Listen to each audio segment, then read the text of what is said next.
In this lecture, I want to talk about the law of conservation of momentum and external forces. This is a particularly important lecture, as the concepts we talk about here we'll use a lot to solve many different exercises in the future. So take a look at this system we have here. We have two objects. We can think of each one as a billiard ball or a snooker ball, and they're headed towards each other, one with a velocity v1 and the other with the velocity v2. Okay, so first let's define the total momentum in the system, Pt or P total, as equal to P1, the momentum of the first ball, plus P2, the momentum of the second ball. So let's look at this system when the two balls collide. At the time of collision, the first ball is going to exert a force F1 onto the second ball, and the second ball is going to exert a force F2 right back onto ball 1. So we know, based on Newton's third law, that F1 equals negative F2, meaning that they're equal and opposite. They have the same magnitude in opposite directions. So F1 and F2 have the same magnitude and point in opposite directions. Let's suppose that the time of the collision is delta t, so that each of these forces, F1 and F2, are acting for delta t time. Okay, so now let's look at the object on the right.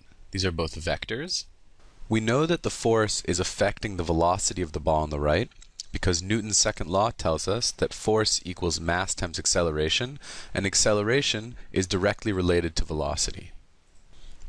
In other terms, we could say that force 1 is applying an impulse to the object on the right, which is affecting its velocity. And as a result, I want to find the impulse, which we'll call J1. We'll call this J1 because it's in accordance with F1. And we know that J1 has to equal the integral of F1 dt over the time delta t. And we also know that this equals delta P1, the change in momentum 1. So using my impulse, I can calculate the change in momentum or the change in velocity. For now, I'm going to focus on the change in momentum. So now let's look at the object on the left, the second ball. So we can do the same calculation. We know that J2 equals the integral of F2 dt, again, over the time period delta t. And we know that that also equals negative integral of F1 dt over the same time period. We know that because of the formula above. So we know that if it equals negative F1 dt integral, that it also equals negative delta P1. At the same time, we know that J2 has to equal delta P2. So what we get from this is we know that the change in momentum of the second object equals the negative change in momentum of the first object. So this PT, we can also call it PTI initial, so to speak, is the total momentum before the collision. And we're also going to talk about a second PT. This is going to be PT final, or the PT after the collision. So if we calculate this second total momentum, the second total momentum equals P1 plus the change in P1. This is a vector, of course. And that plus P2 plus the change in P2. Now we know that the change in P2 equals negative change in P1. So let's switch these out. And you'll see that negative delta P1 and positive delta P1 fall out. So what you're left with is that PTF, your total momentum after the collision, equals PTI, your total momentum before the collision. So really what happened here is that P1 gained some momentum and P2 lost some momentum, but the total momentum in the system remained the same. So keep in mind, each individual object's momentum has changed. So P1 has had a change in momentum. This is the total momentum after. the collision. And the same is true for P2, the object on the left.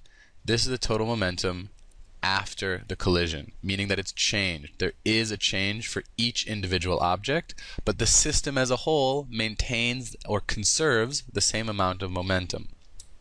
So when won't we experience this conservation of momentum? That's only in a case when we have another object, let's say a third object here, that exercises or exerts a certain amount of force on one object or the other, maybe both. In this case, let's say it exerts some force, F3 we'll call this, on the object on the left. And what will happen is, because of this force, the momentum and the acceleration and the velocity of the object on the left will change without having any relationship or change in the object on the right in terms of its velocity, acceleration, or momentum. So on the right, I will write the circumstances when we have the conservation of momentum, and it is as follows. Conservation of momentum within a system occurs when the sum of external forces acting on the system equals 0. That means that either you have no external forces or the sum of those forces is 0. Say that F3's force was offset by another force called F4. And external forces, those forces that can screw up conservation of momentum, are considered forces which are caused by an object outside of the system. So in this case, F3 is caused by something that is not one of these two billiard balls. Now,